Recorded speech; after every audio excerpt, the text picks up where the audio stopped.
Welcome to Moments with Marianne. I'm so delighted we're spending this time here today. We have a very inspiring show coming right up with special guest Peter Smith, and he's here today to share with us his new book, Quantum Consciousness: Journey Through Other Realms. Now, Peter Smith is the president of the Newton Institute and trains life between life practitioners around the world. He's also the founder for the Institute of Quantum Consciousness. He has published several articles on spiritual regression and hypnotherapy, and he's a co-author of Memories of the Afterlife, the final book in the best-selling series Life Between Lives. So let's welcome to the show, Peter Smith. It's great to be here, Marianne. What a joy it is to have you here all the way from Australia. Indeed. Well, and I would love for you to share with us what started you on the path of quantum consciousness. What even made you curious about that? Well, I guess this has been a 20-year evolution for me, Marianne. It's, I guess, something that started many years ago, maybe 25 years ago, when I was quite stressed and discovered hypnotherapy for relaxation. One thing led to another. I went through the paths of hypnotherapy and, past life regression, releasing trauma, life between lives regression, where I've been active for a long time with the Newton Institute. And then more and more quantum physics started to cross my path. And the further I looked into it, the more I could see that, wow, these guys are really doing some spiritual stuff, but they don't really know it. So for my mind, it was about trying to get into quantum physics in a way that extracted aspects of the spirituality and overlapped it, if you like, with some of my own spiritual experiences to create quantum physics, if you like, as a springboard, adding consciousness in and building quantum consciousness as an out-of-body journey. Well, I think that's so important because when we talk about people who are probably scientists or lateral thinkers, it's easy for them to get thrown into the woods when we start talking about spirituality and consciousness, but you do it in such a way that makes sense for people who are science-minded, maybe business people. So it relates to a lot of just everyday folk. Well, one of our people actually did one of these sessions for a quantum physicist, and we wondered how that would go. But it went wonderfully well. And to allow that person to tour the universe in their own way and to move out of their body and to actually, touch and feel some of the things that they'd been writing about for years from a quantum physics perspective was profound for them. Oh, I can only imagine. I mean, that sounds like an experience that most people who are on the spiritual path are really longing for. Yeah. I mean, there's a very simple message behind this work, Marianne, and that is that we are so much more than we believe ourselves to be. Now, people have had near-death experiences, they've had different types of regressions, they've done some sort of spiritual journey, even, experimented with some hallucinogens. But, at the end of the day, all of these are just paths to the one thing, that we are absolutely limitless and magnificent. And there's so many ways in which we can start to understand that. And what I love about quantum physics is it's the science of possibilities rather than something that is quite dead and practical. Well, in your book, you do talk about the observer effect and entanglement. When you put those two topics in your book, was there a thought in regards to making it so that people would understand what quantum physics is all about, so they start to have this building block of information? Well, yes, it is. I mean, if you take a spiritual aspect to some of this, like entanglement, a quantum physicist will tell us that, everything is connected and that, if you're entangled with something or if something comes together, it stays connected because there's been contact between those particles. But a spiritual person will tell you that we're all part of oneness and that the whole universe is made of energy. And that's what a quantum physicist person will say as well. The beauty of the observer effect is when we add consciousness to that, in terms of the book, we get the creator effect. And for many years we've been hearing things like we create our own realities, we manifest what we truly want. All of these things really have some sort of basis in both spirituality and quantum physics. So if we put that together in a very practical and understandable way, it means people can step forward and do it. I don't think it's really about saying, hey, I want to conjure up next week's lottery numbers or something like that. But it's about what you send out into the universe comes back to you. If you express yourself with love, love comes into your life. If you express yourself with fear, then everything is fearful and you see the world as a terrible place. So we actually control our own destiny through some of these basic energetic principles. Well, and while some of us might know these principles, I think it really does bear repeating, because so often we do get in that trap where we're doing that negative thought. We think the world's out to get us instead of here to help us. And so it's really interesting. I felt like your book really puts people on the right path for starting to develop some of the things that they're wanting to have in their life. You know, it's I'm a bit of a Carl Jung fan, Marianne, and many years ago I heard a quote of his which has stuck with me, and Jung said at one point that we can never truly become who we are until we release two types of conditioning. Now, the first of that conditioning is familial conditioning. Our family, the people that we grow up with, or whatever our childhood is, we're greatly influenced during those formative years. So until we actually release the conditioning of our childhood, and then further we release societal conditioning, the expectations of us, and you could list a dozen different beliefs that come from every culture. This is who you're meant to be. Ultimately, once we release those two levels of conditioning, we go through, Maslow might have called it self-actualization, whatever you want to call it, but it's like a rebirth into who we truly are. It's a securing of our deepest authenticity, and we're all here for a purpose, and we're all here to do something. And it may be, seen as large or small, but ultimately that purpose lies hidden behind some of our conditioning. Once that's gone, we're simply ourselves, universal beings moving through a limitless universe. Do you feel that there's somewhat of a fear for people to make that jump? Because if they go, gosh, I'm going to get rid of the familia and all these other things that are kind of keeping me back, what am I going to replace that with? Absolutely. Fear of the unknown is a characteristic of the human condition. And we live in a world that is quite fearful. As we tune into media or, you watch the news, whatever it might be, we're always being told that, there are terrible things happening and this is happening and that is happening. And it's, I think, there's probably too much of that in the media. I'd love to see them express stories of magnificence to help us find our true potential.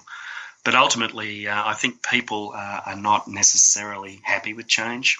I think there's a group of society who are usually the trailblazers, who are happy to look further and to go further and to find the things that haven't been found before. But, it's not a natural state of being to be an explorer and to leave behind that which has served us well. Yeah, even if it hasn't served us well, it kind of is a little tough for people. Yeah. Yeah. There's a comfort factor. Yeah, absolutely. What was that saying? The pig doesn't know it's in the mud until it gets out, something like that. That's right. Well, we're a tribal people, and that goes way back, and we love to associate in groups. But, I'm sure you know the analogy of the old hero's journey. We have to leave the tribe to find out who we really are, and then we return back to the tribe if we choose to, or find another perhaps, but we come back to that tribe to bring wisdom and to show by example that by having courage and exploring, we can find things that we didn't know were there. I don't know. I personally am all for the explorer. I love that. I love to be out there and try new things, and I think it when we look at it in regards to quantum consciousness, what's there to lose? We get to stay the same, or we actually can, as you talked about before, is kind of bloom into our true selves. Yeah, and I think we're finding so many hidden aspects of ourselves all the time. When we first started to do this work and we started to create a space where we could make contact with ourselves and other realities, as one example of the quantum consciousness experience, I'm one of these explorers like you, Marianne, and I wouldn't have it any other way. But somebody said to me, they said, "Hey, Pete, how did you know that you could make contact with other realities?" And I thought about that for a moment. I thought, how did I know that? And it occurred to me that I never really went into the space where you couldn't. So it never occurred to me that it couldn't happen. Therefore it did. So there's that whole creator effect thing right there. I love that. We'll Yeah. have to talk about that a little bit more in a minute. Yes. I know I have all these questions, so I hope we can get through some of them because an hour goes by so quickly. Well, Sure. and when we look at, I know in your book you talk about the universe as a hologram. For our listeners that might be new to this work, why don't you spend a little time and explain that for us? Well, my old friend Michael Newton, and I worked with him at the Newton Institute for some years, he put me onto a book called The Holographic Universe by Michael Talbot. And he, again, was another person that looked at some of the principles of quantum physics and pulled them in. And, if we look at the holographic nature of the universe, there's a lot of stuff in Michael Talbot's book, which he wrote at the age of 36 and then I think passed away at 37. A very short life, but a very profound one for that book. He put forward a whole number of different hypotheses around the universe being a hologram. But if I take one of those, and as you look at the hologram of the small and the large being the same, we see that everywhere. We are beings, but we are a community of 50 trillion cells. Now, each of those cells has a membrane, if you like. They have a brain, they have sensations, they have a digestive system. All of those cells that make us up are their own little people, if you like. Now, we're here as well, and we're here as human beings, but we're part of humanity. And you could argue that we, in turn, are the cells of Gaia, of Mother Earth. And you could argue that she's just one planet in a solar system. That solar system is part of a galaxy, which is part of a, super galaxy, which is part of, the universe itself. Now, if you look at the holographic nature of us as people, if I go back there for a moment, and if we look at the modalities of reflexology, for example, where, parts of the hand and feet relate to the organs. If you look at iridology, and if you look at the different segments of the iris, how that particular segment, somebody can look into your eyes, an iridologist, and they can say, well, there's a liver problem, or there's a, I remember once somebody was holding trauma from a car accident, and my partner, she studied iridology, and her teacher told a story about he looked into a client's eye, and he could see a tiny little fleck on her eye, and when he looked at it in more detail, it was the shape of a car, and he thought, that's interesting. So he asked the client, tell me about the car accident. And she just looked at him. And in that moment of one question, he found the source of her trauma. So the large and the small are the same. And I remember years ago when I first became a therapist, and I've taught a lot of therapists over the years now as well, but one of the principles that I've worked with is that if somebody has an issue and they've created a lifetime of anxiety, if you can find the thing that's underneath it that started that whole safety system being put in place, because I believe that about anxiety. I don't believe it's a mental illness. I believe it's a safety system. If you can find that one particular event that was the construction of the safety system, and you can release the energy associated with that in the subconscious mind, the whole system can collapse. So when you do one thing, you can heal a whole lifetime through one event. So all around us, we see these incredible messages that the large and the small are the same. And of course, the beauty of that is if you heal one little thing, and then you extrapolate that healing out across a broader base of a lifetime or even further, like past life imprints, for example, you can do amazing things in a short space of time, working holographically. That is just fabulous. I mean, when we look at past life and past life carryover, and when people come in with things, maybe having a fear of water and in a past life drowned, and how they can move through those challenges during this lifetime, it's quite remarkable. Well, like all great findings, sometimes they happen accidentally. Mm-hmm. And I remember years ago when I was doing some of the Life Between Lives work, and somebody was in a traumatic past life, and they had been, if you like, persecuted in this past life. They were a healer in this life and couldn't quite get their practice off the ground, and they knew something was under the surface. So they came to see me, and we went into this past life that was holding them back, and they were persecuted by the church for being a herbalist in the Middle Ages. And she crossed over out of that life, having been burned at the stake at the time. And she was still holding some of this energy. And I said, how many times has this happened? And straight up, she said 32. I said, 32 lifetimes? She said, yep, 32 lifetimes. And we're in the in-between space, which is, beyond the incarnations and, where we can be in our expanded self and not held back by the human condition in any way. And I said to her, well, let's get all those 32 in there, just as something to say. And before I knew it, there were 32 people standing in front of her. So we went through a little healing ceremony and we sent all 32 back across time and space and released the pattern from the entire lineage of her soul. So, once you have an event like that, and always grateful to our clients who are our greatest teachers, it shows the potential of working holographically. And when you have models that embrace the entire lineage of the soul, you work with the entire lineage of the soul. Do you see that often where there's a repeat of patterns with the clients that you work with when we talk about, how you're discussing how your client had been burned to the stake 32 times? Do you see that often?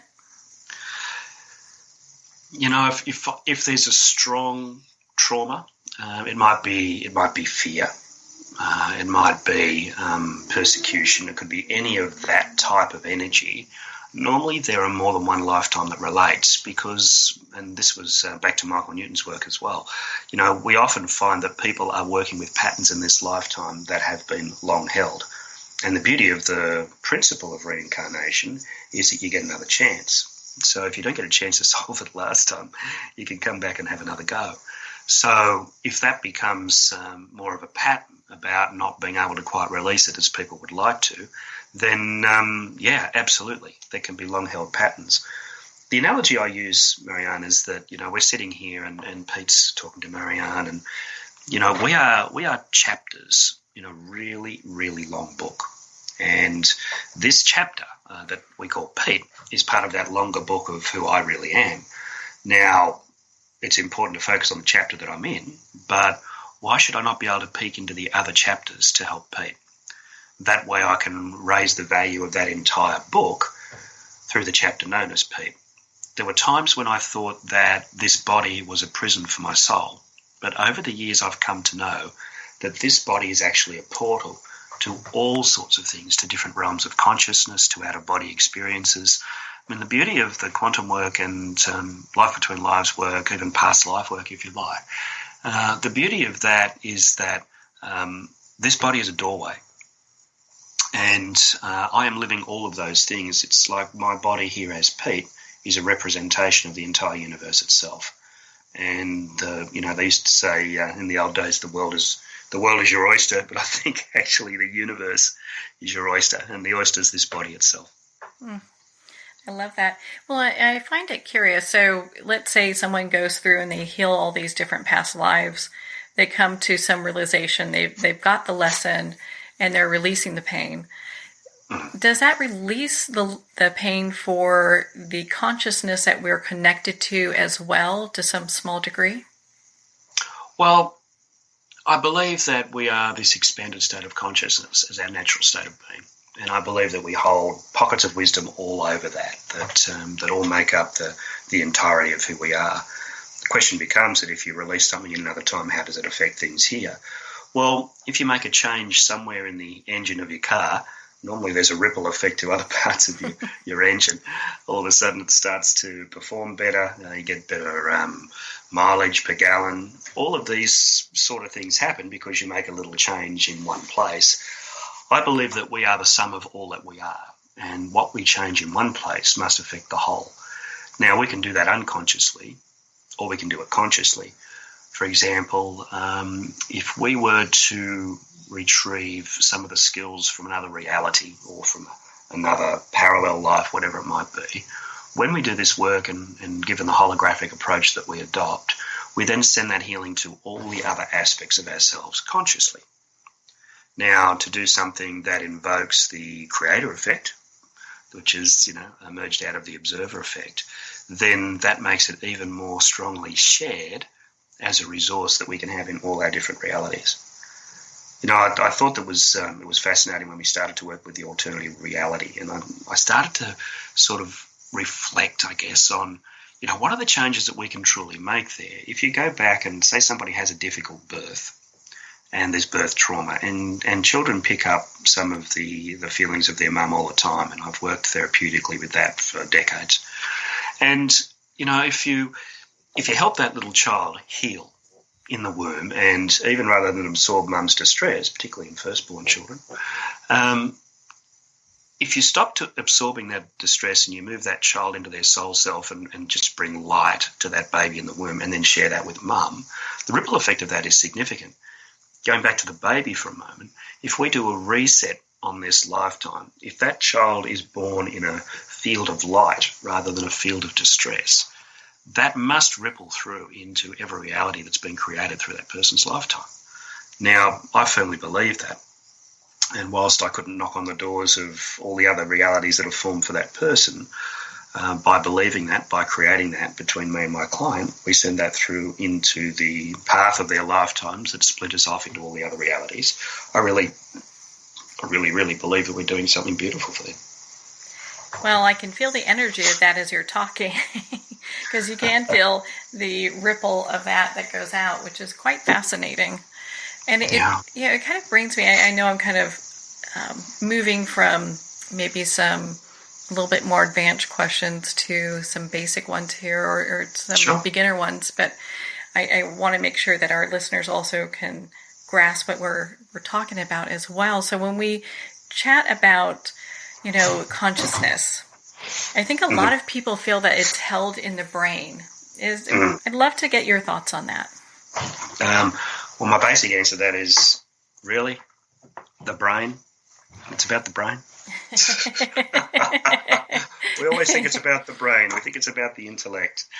We put so much price on the intellect, Marianne, don't we? And there was so much more to us than the human brain and the intellect. And, I guess I've done a lot of discoveries this way that have taken me down a different path. And, I've looked at personality type and a lot of different angles to this. But,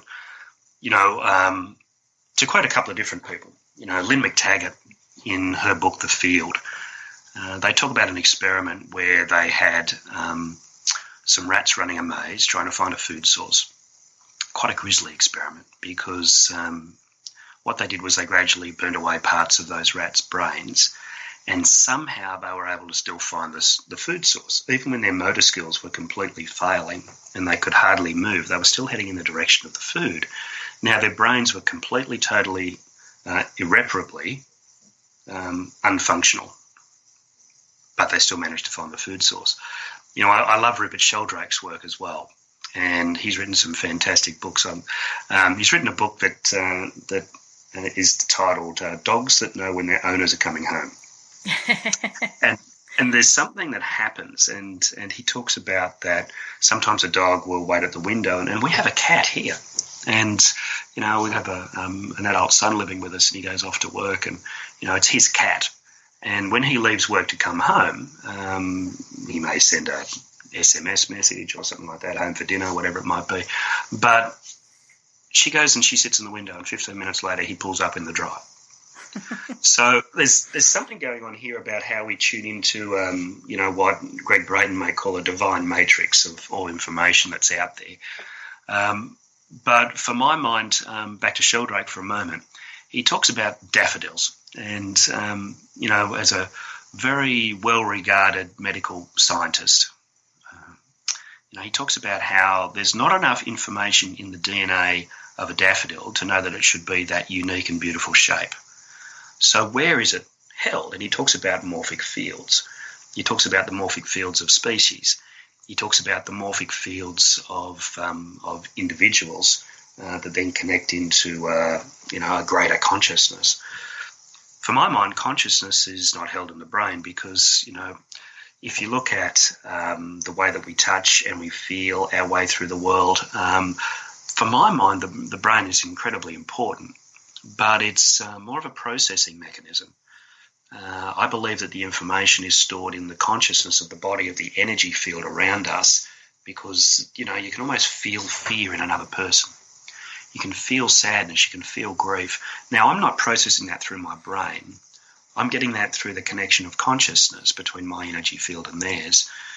the HeartMath Institute, they talk about the torus of the energy field of the heart, and they talk about how it's like this big donut that maybe extends a meter out in every direction from the heart, and that's the field of awareness that the heart has as it moves through the world. Absolutely beautiful work that they're doing that, are very scientifically based, but they're starting to measure this stuff and also measure that the brain actually takes instructions from the heart rather than the heart listening to the brain.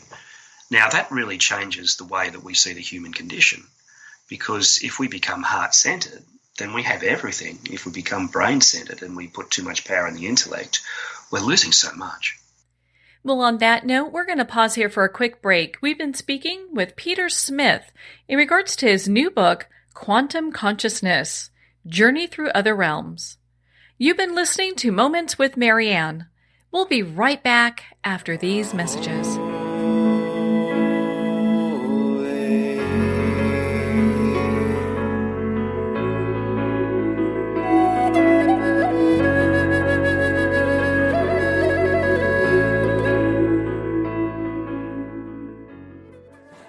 Internationally recognized and award-winning author Judy Goodman works and teaches outside the box of limited thinking. Working with people from every walk of life, her goal is to empower you to be the best you can be, no matter what the challenge is. Born with the gift of seeing beyond our normal vision, she has an extraordinary gift of working with every challenge. Teaching beyond conventional wisdom, her work is described as life-changing. Visit judygoodman.com. That's judygoodman.com.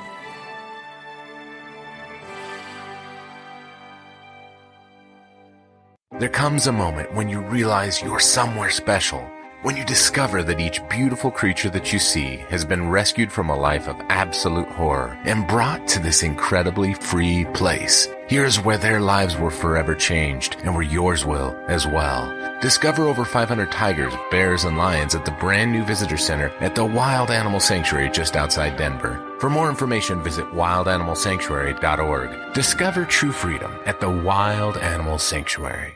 Have you ever had the sense that your thoughts might actually be doing something? Ancient secrets of manifesting have been masterfully revealed in the award-winning book Manifesting 123 by Ken Elliott. For the first time, the author's experiences and stories in this book describe exactly how your thoughts can create anything. You've been doing this all your life, but it's never been fully explained for you until now. Visit manifesting123.com for more information today. Manifesting123.com. There are nearly 2 million Americans living with amputation. Many live right here in San Antonio. Becoming an amputee can be scary, frustrating, isolating, but there's no reason to feel alone. The San Antonio Amputee Foundation is here to help support you and guide you toward resources such as home and car modifications and even prosthetic limbs. For more information or to make a donation, visit saamputee.org. We'll help you live a full, active life, one step at a time. San Antonio Amputee Foundation, healing limbs, hearts, and souls.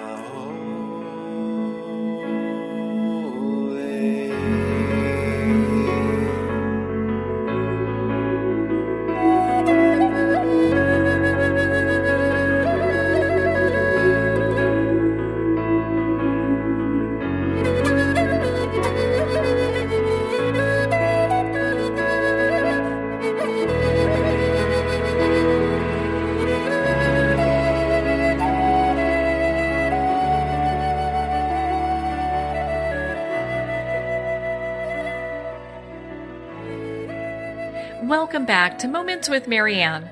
We're here today with special guest Peter Smith, and he's sharing with us his new book, Quantum Consciousness, Journey Through Other Realms. Well, Peter, before we went for break, we were talking about the divine matrix and how everything is connected, how we're all connected. And it makes such perfect sense because I get what you're saying. There have been times where I can walk into a place and I can feel what the general consciousness of that area is feeling. Or, as you described with the cat. I mean, my dog used to do the same thing. I mean, he was always attuned to when I was going to be around. So It's very fabulous how we can connect in a deeper way if we look to do that. And I think this is getting stronger in people too, Marianne. I mean, I look at, the whole empath phenomenon, which I'm sure that you're well versed in.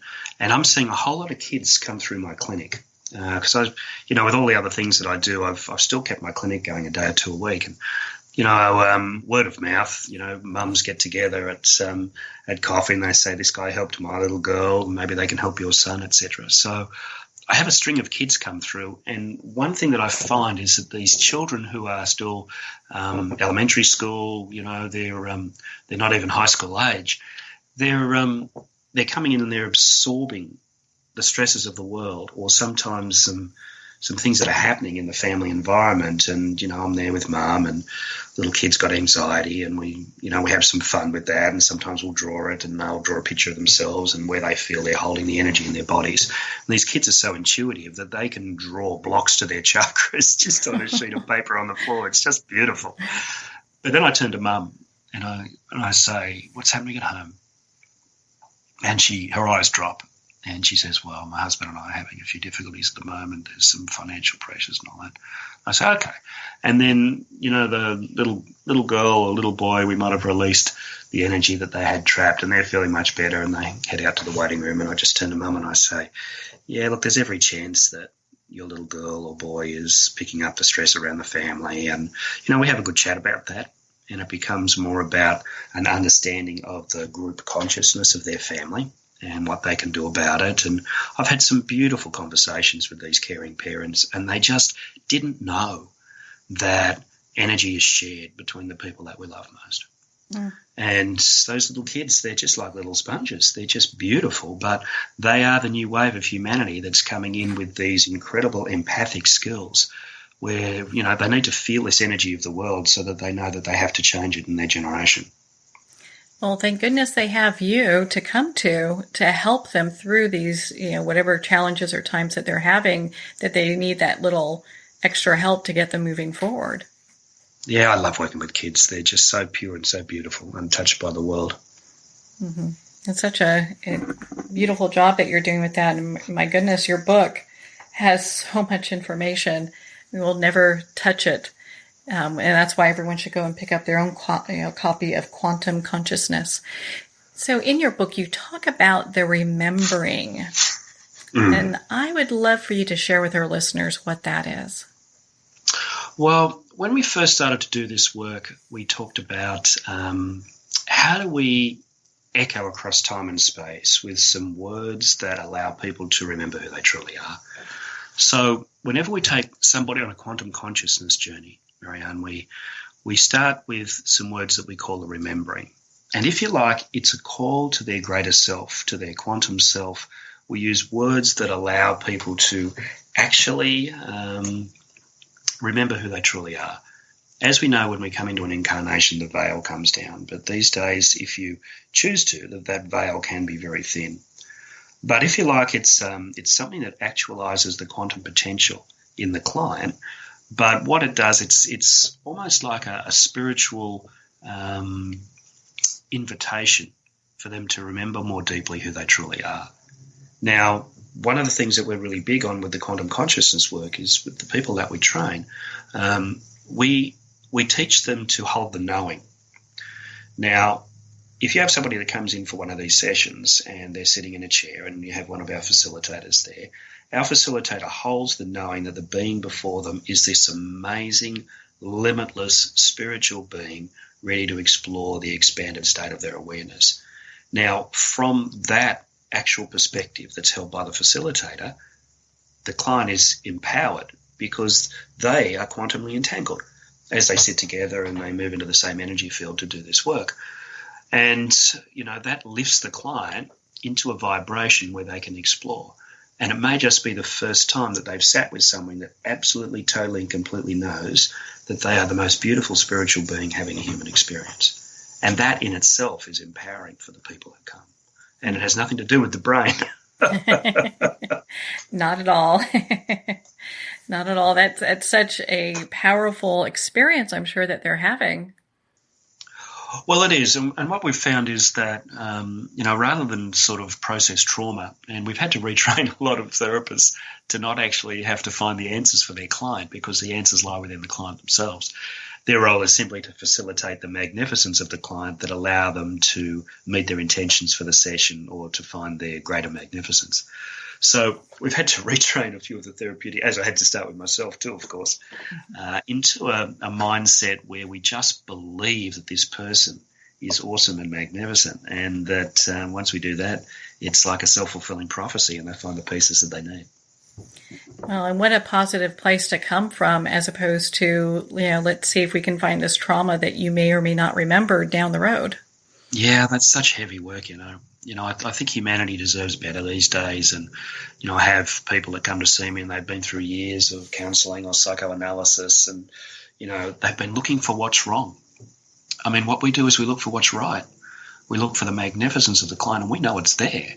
We just gently uncover it for them so that they can feel it and experience it for themselves. Wow. That's just so empowering, because I could imagine if I was somebody that had gone through a lot of life traumas and had gone through places where they're still trying to figure out how to fix me, the message I'm getting is I'm broke.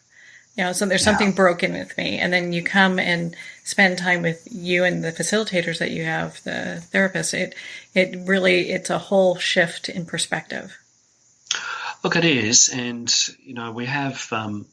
we have medical systems that are very well-meaning, but they're very limited in their perspective. And, you can't argue with a medical system that can do a heart transplant or can, mend a broken leg or can do a prosthetic limb and set things up for that so people can walk again. You can't argue that medical science has got some wonderful aspects to it. But it's limited in some ways. And, particularly with the psychological stuff. And the solution to depression is to go on antidepressants.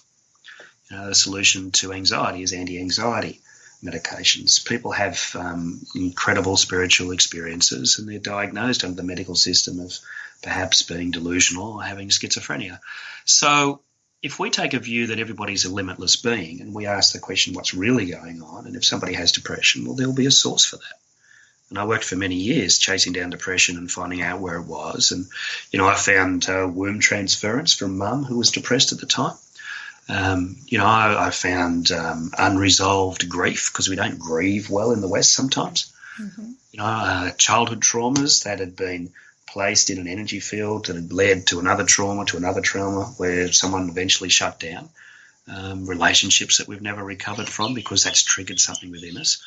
All of these are great complexities, but, if you want to get to the emotional stuff underneath, then, many years on medication isn't necessarily the answer. If we take the holistic view that we're energetic beings and we have some energy that is stuck somewhere, let's just understand that energy and let's raise the vibration of a client into a place where the medication needs simply fall away.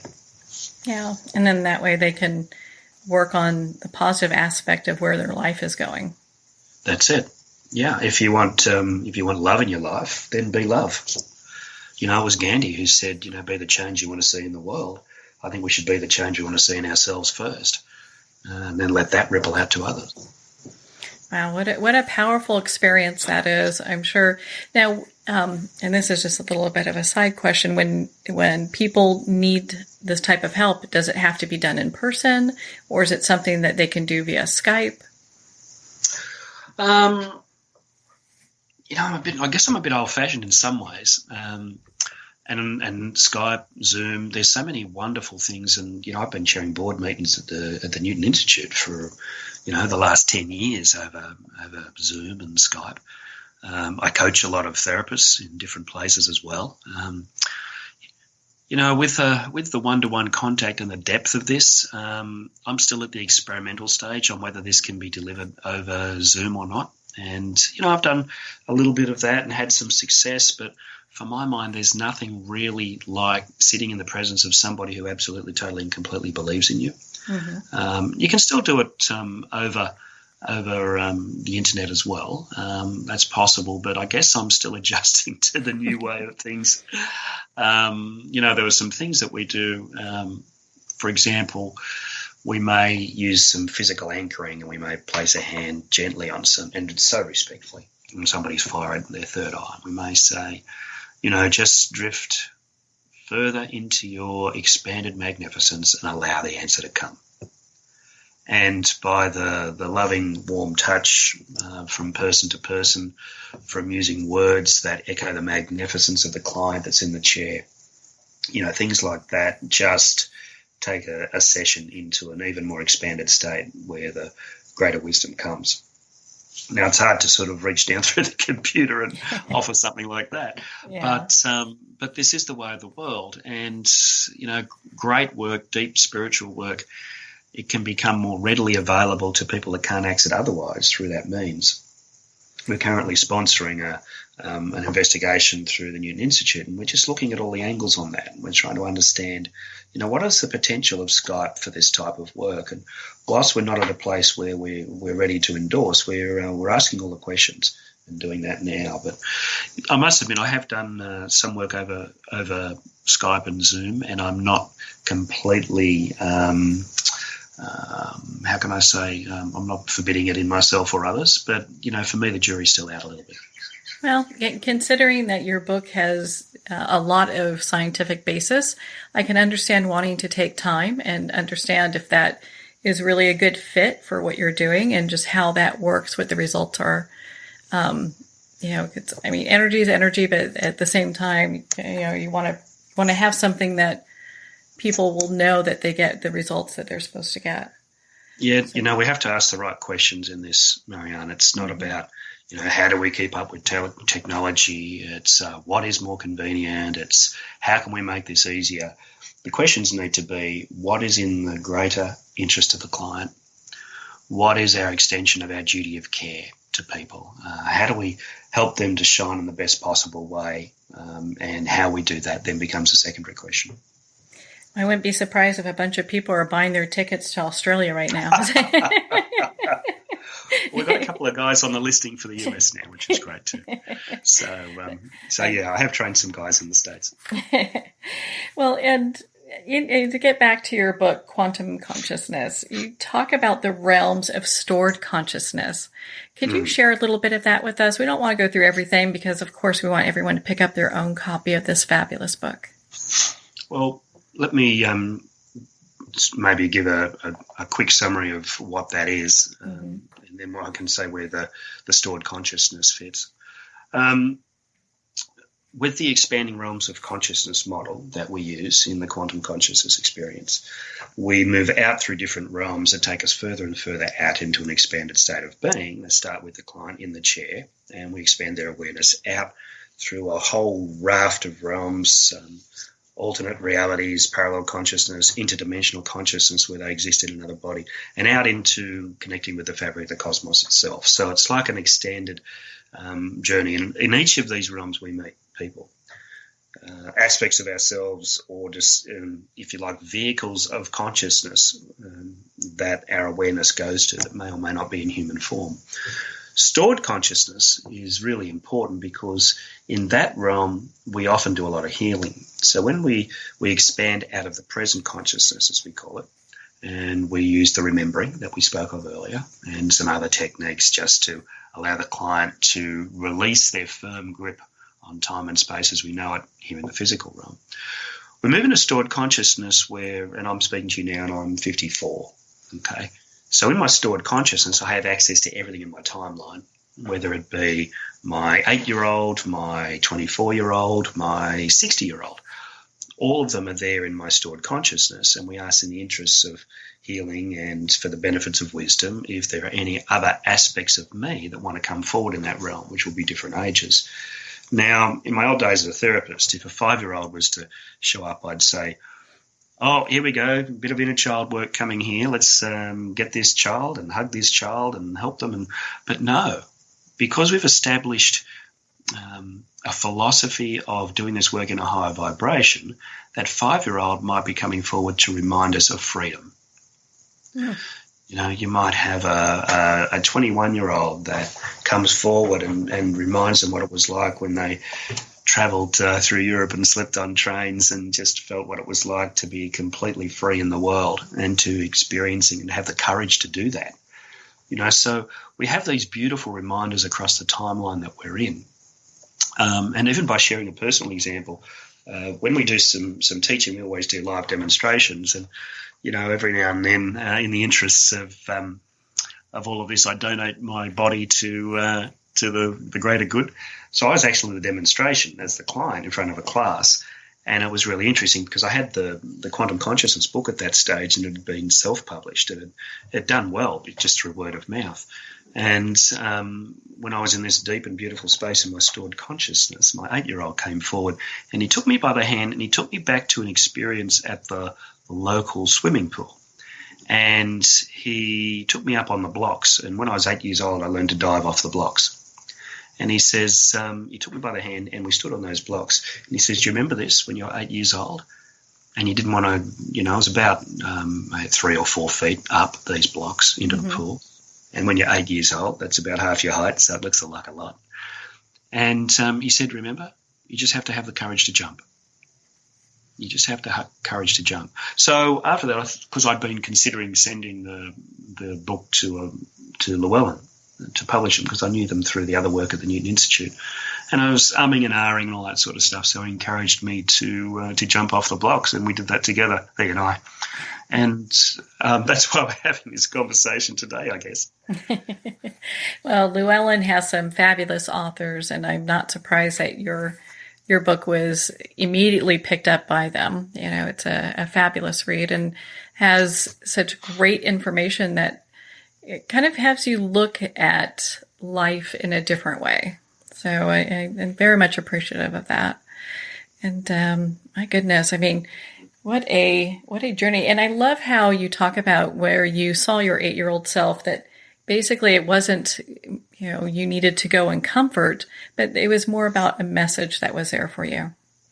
Well, he was my teacher. Teachers come in many forms, don't they? Mm-hmm. They sure do. Without a doubt. Without a doubt. My goodness. Well, and gosh, let's see if I can pick one that's a question here that I have that's a little bit easier than the average bear. Let's see. Because I've got so many, I have these little tags all over your book. That just, okay. How about this? We talk about, I know in your book you talk about the expanded state of awareness. Mm-hmm. So what do you mean by that? Well, one of the big journeys for me as a long-term hypnotherapist was, for years, and I was trained traditionally back in the old days, Marianne, as well.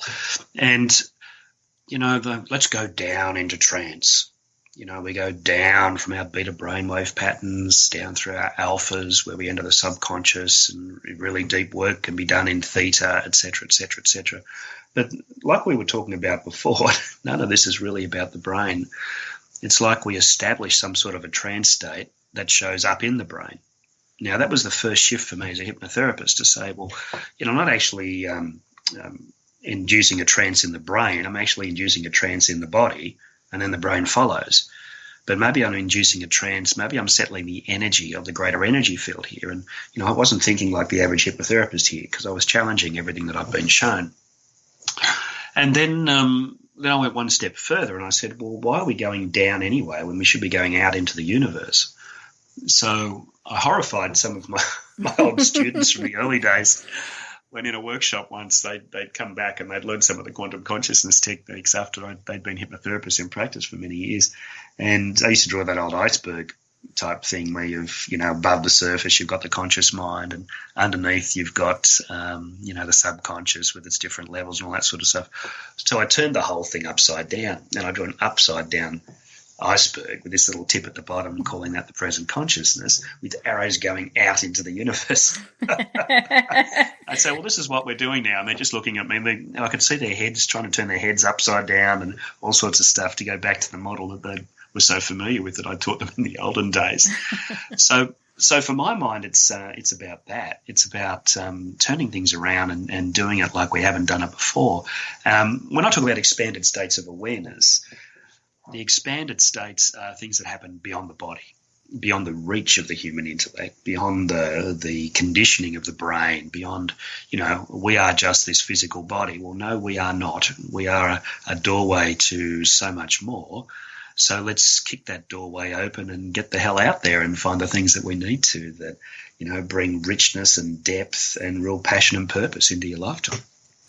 You may have solved the problem of most people not wanting to go and have hypnotherapy or do any of that type of work for the same fact of going down can sound a little scary. It's like, ooh, where am I going to end up, Yeah, exactly.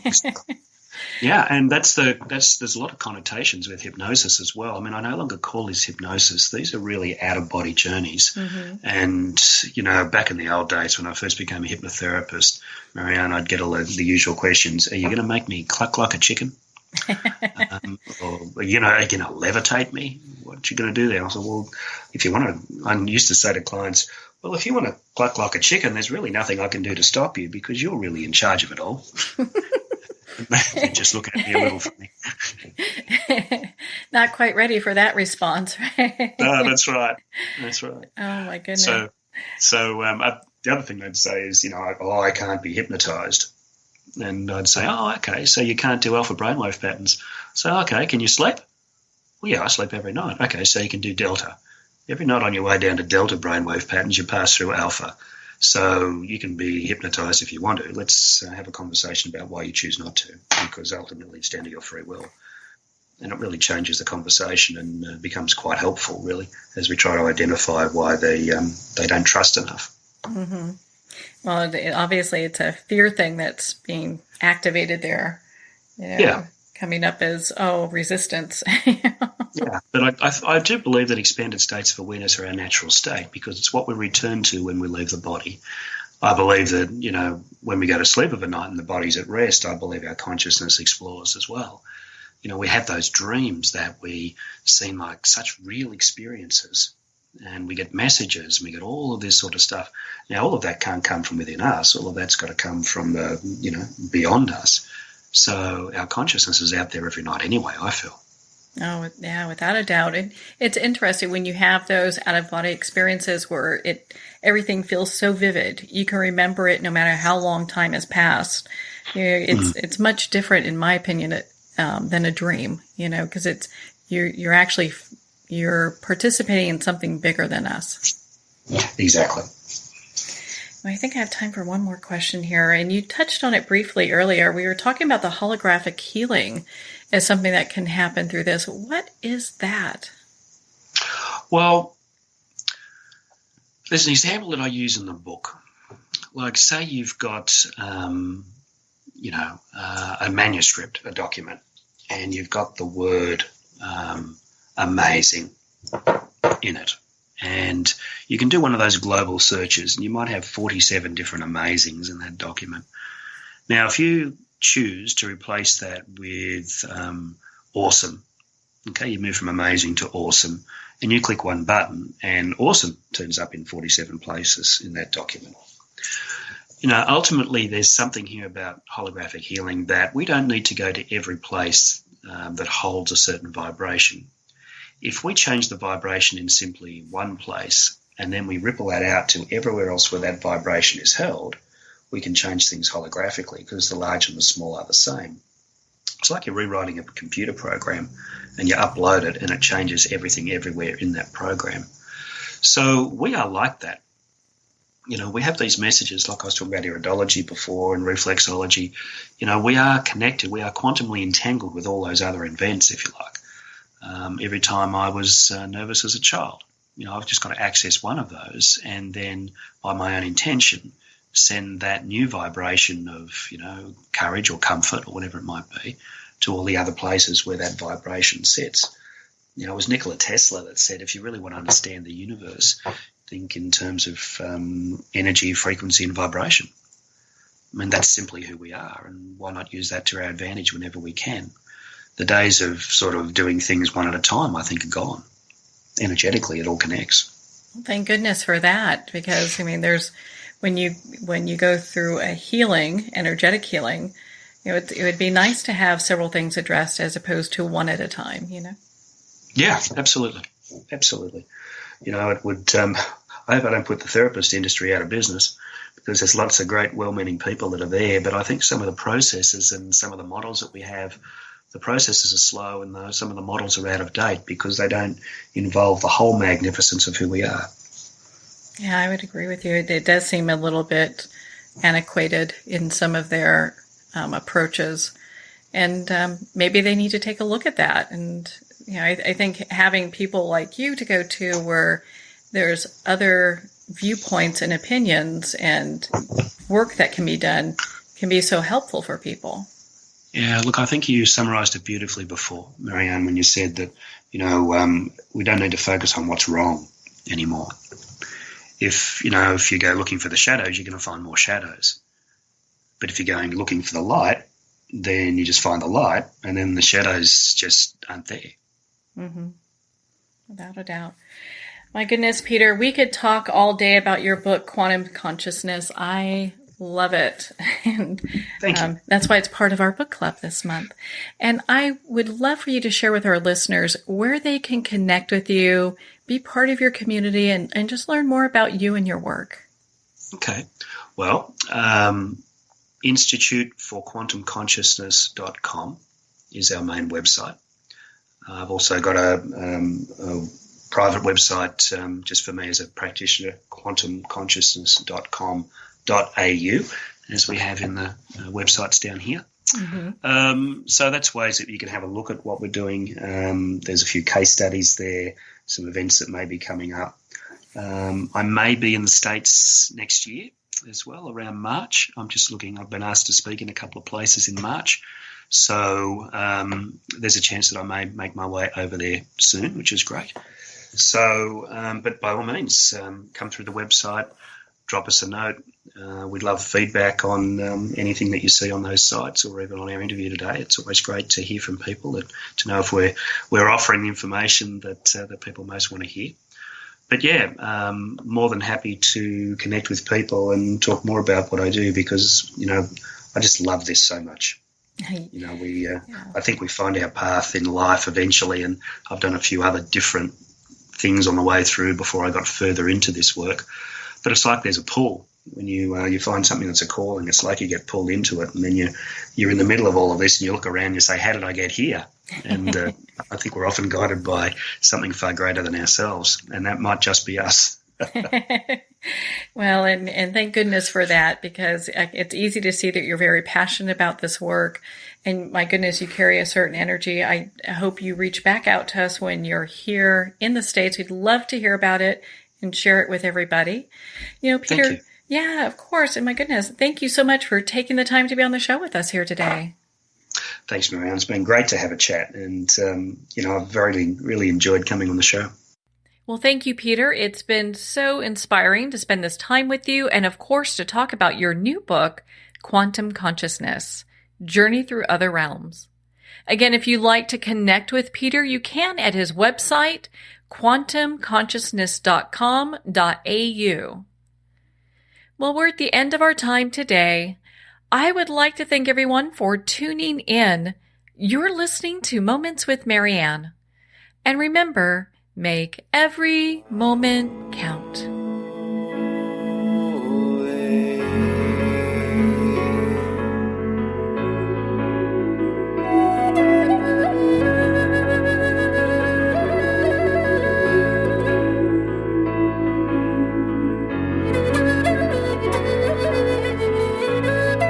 In a single moment, your life can change. Moments with Marianne is a transformative hour that covers an endless array of topics with the best of the best. Her guests are leaders in their fields, ranging from inspirational authors, top industry leaders, and business and spiritual entrepreneurs. Each guest is gifted and a true visionary, a recognized leader in her own work, and while teaching others to develop, refocus, and grow, Marianne will bring the best guest and sometimes a special surprise. Don't miss this. You never know just which moment will change your life forever. Moments with Marianne airs every Thursday, Friday, and Sunday at 8 p.m. Eastern, 6 p.m. Mountain Time. Make sure to tune in and visit momentswithmarianne.com for more information.